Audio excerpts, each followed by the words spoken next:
If my pager hadn't screamed that day, I'm pretty sure I wouldn't be here to tell you this. And the worst part is, I still don't know who warned me, or why they used a payphone to do it. I've replayed that moment more times than I can count, usually late at night, when everything's quiet, when there's nothing to distract you from your own thoughts. I'll just lie there staring at the ceiling, listening to the fans spin, and it always brings me back to that same afternoon, that same sound, that same number glowing on that tiny screen. This was years ago, back before everyone carried a phone in their pocket. If you needed someone, you either caught them at home, at work, or you didn't reach them at all. That was normal.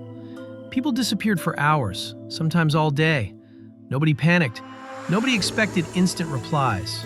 And if you really needed someone, you paged them. I was one of those people with a pager clipped to my waist like it was part of my body. A little black thing, warm from sitting against my hip all day. After a while, you stop noticing it's there. It just becomes background noise in your life, until it buzzes. Then suddenly, it's the loudest thing in the world. I worked in audiovisual, corporate setups, conferences, hotel events, church presentations, anywhere someone needed microphones, speakers, projectors, cables.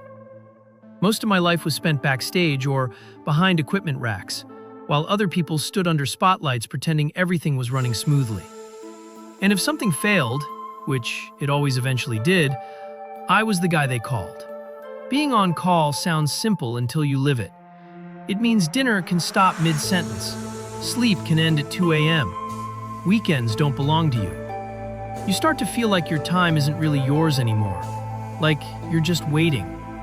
Always waiting for that vibration on your hip, telling you where to go next. Most pages were routine. Hotel ballroom can't get sound through the speakers. Church slideshow froze. Conference mic keeps cutting out. Urgent to them, normal to me.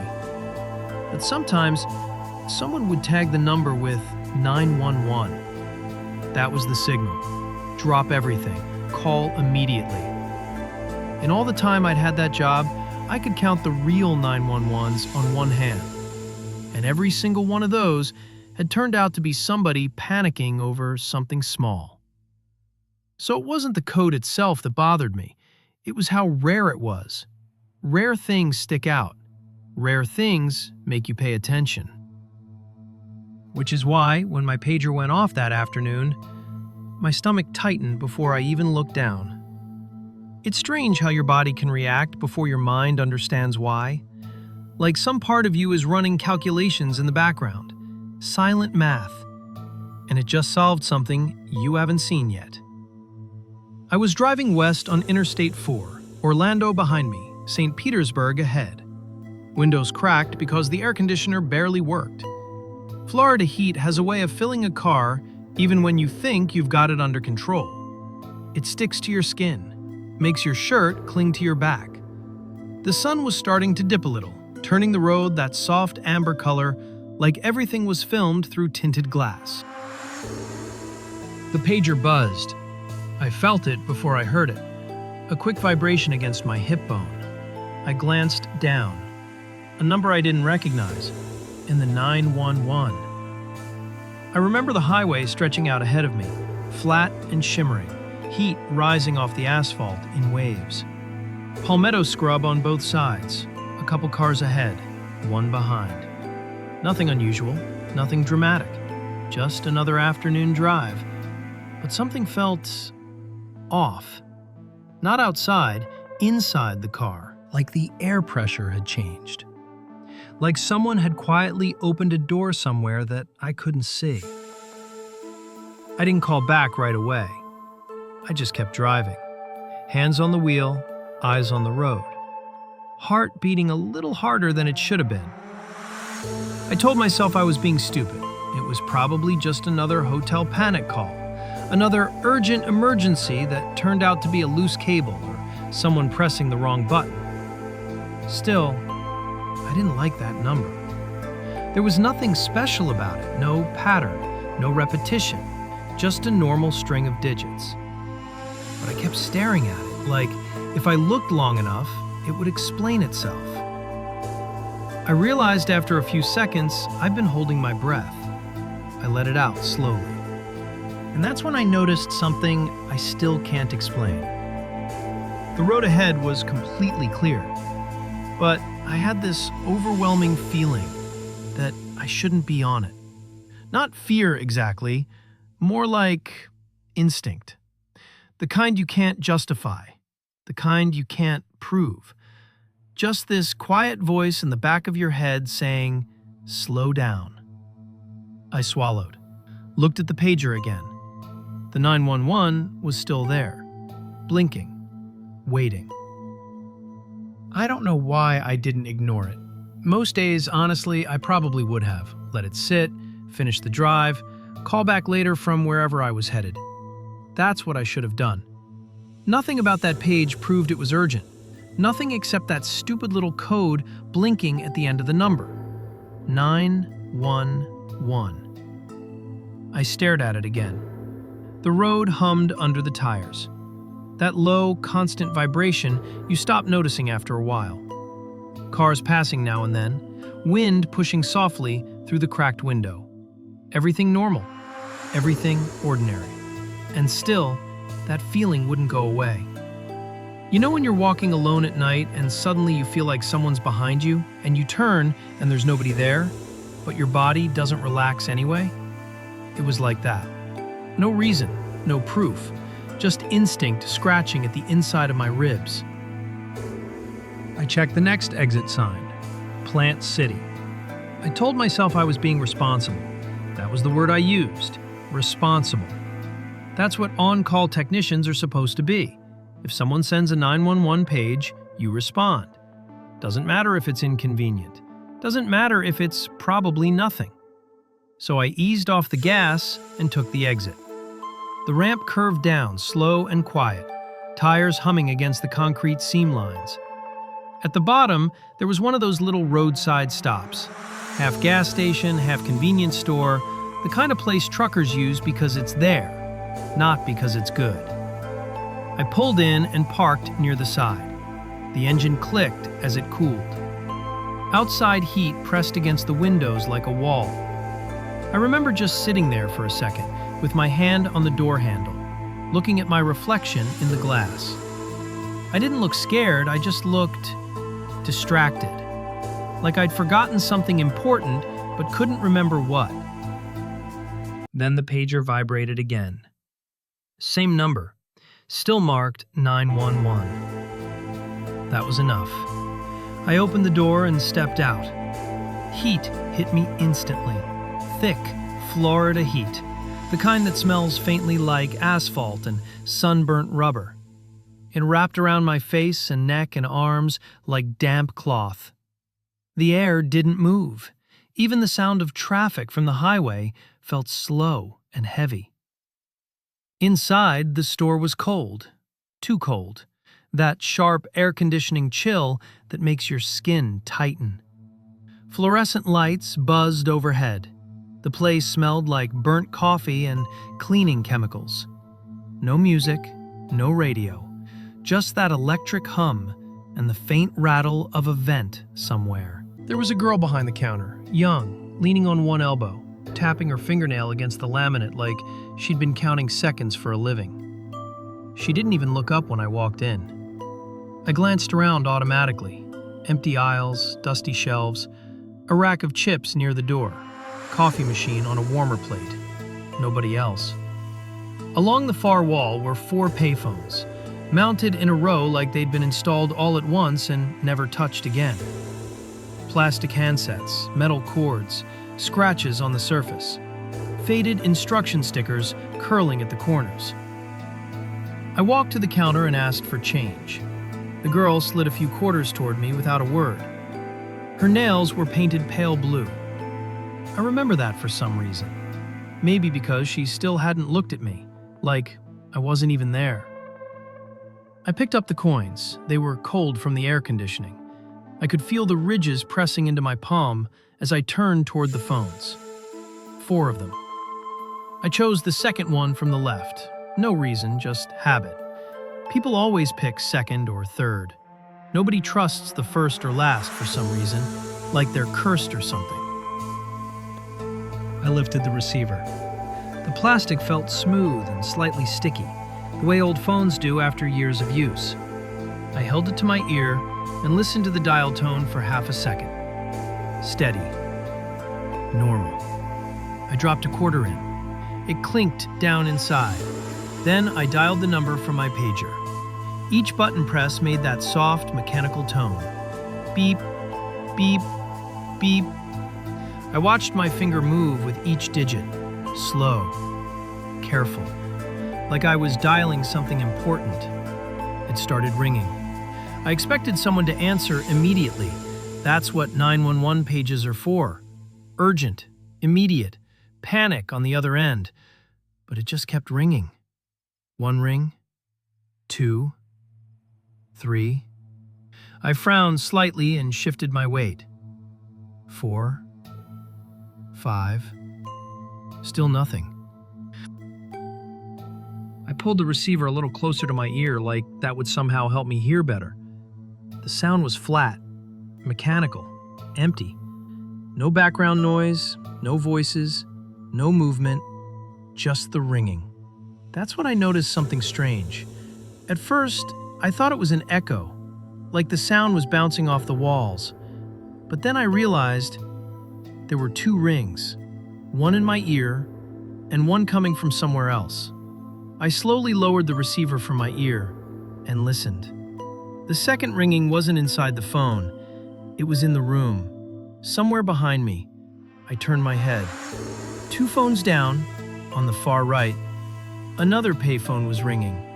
Not the one I was using, a different one. And it wasn't subtle. It was loud, sharp, insistent, like it wanted to be answered. Another payphone was ringing. Not the one in my hand, the one 2 spaces down. I remember freezing, not moving, not breathing. Just standing there with the receiver halfway between my ear and my shoulder while that sound kept cutting through the air. Ring, ring, ring. It wasn't loud like an alarm.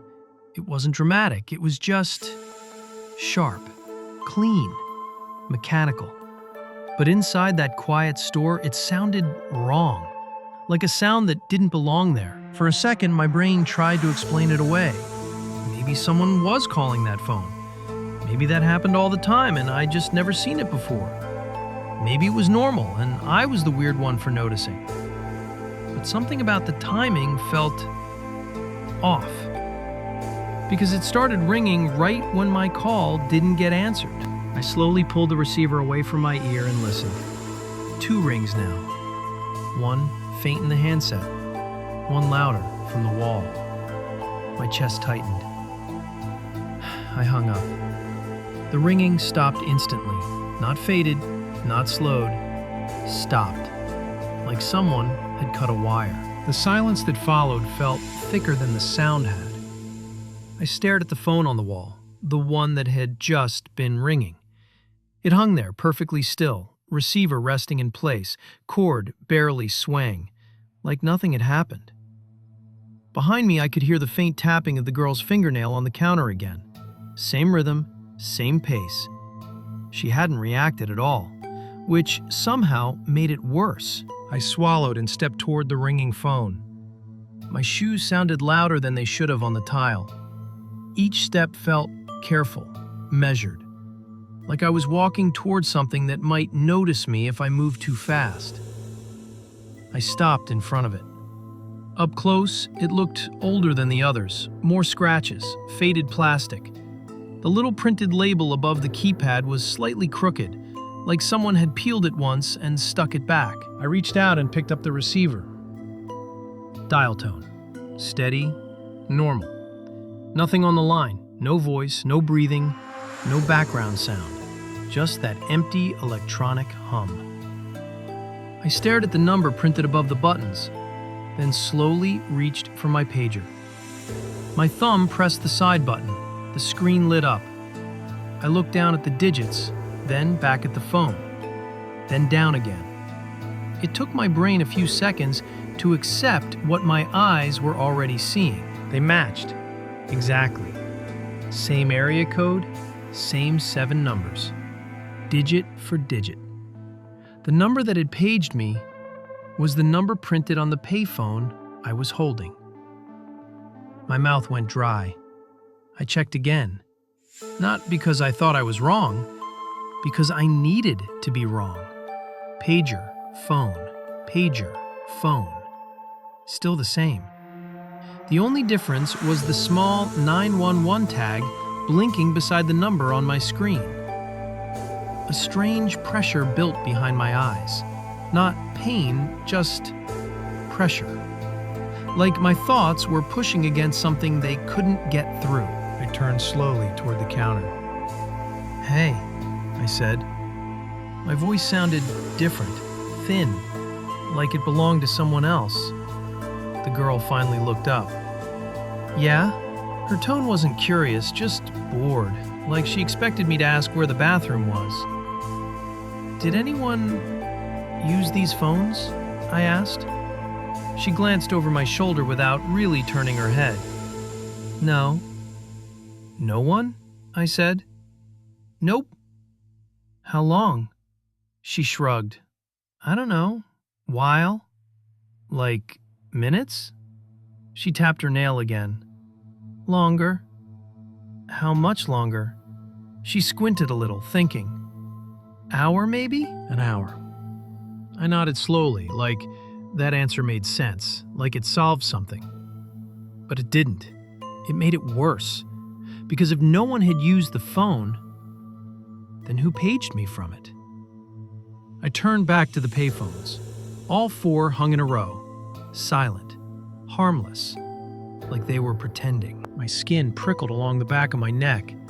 For a second, I had the strongest urge to just stand there and wait. Like, if I stayed long enough, it would ring again. Like something on the other end might try one more time. But another feeling cut through that thought. Leave. It wasn't loud. It wasn't a voice. It was just instinct, sharp and immediate. Leave now. I put the receiver back on the hook, turned, walked straight out of the store. The bell over the door rattled as it shut behind me, loud in the still afternoon air. And I didn't stop walking until I was back inside my car with the door locked. I sat there, gripping the steering wheel. The car felt smaller than it had before, like the air inside had shrunk. My hands were damp. I didn't remember sweating, but the wheel felt slick under my palms. I looked at the pager again.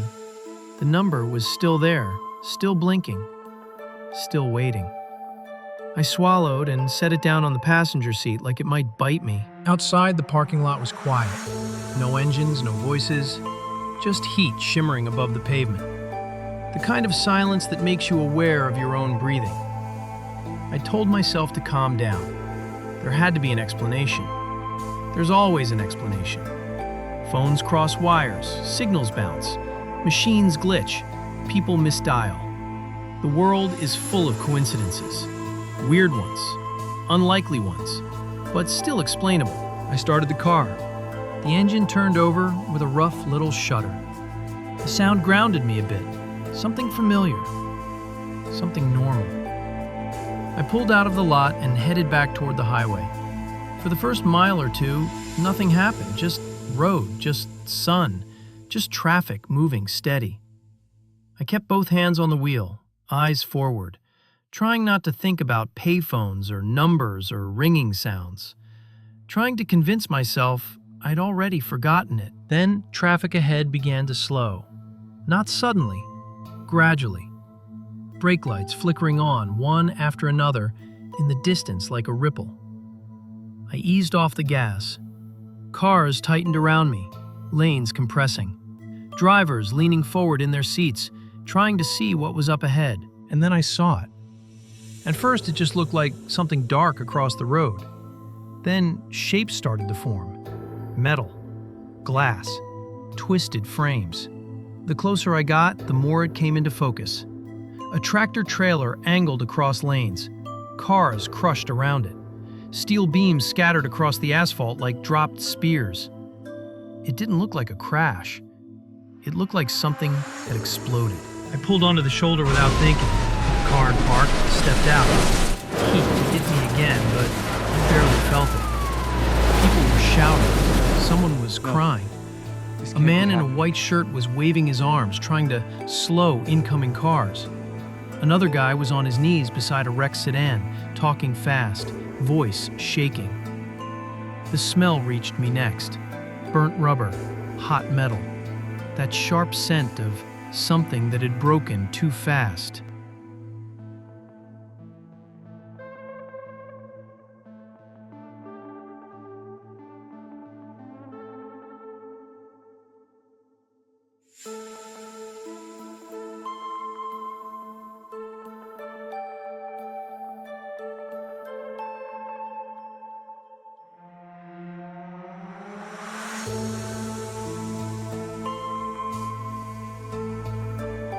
My eyes drifted to one of the crushed cars near the front. The roof had folded down almost to the seats. Glass dust coated the pavement around it like frost. A long steel beam lay across the hood. My chest tightened.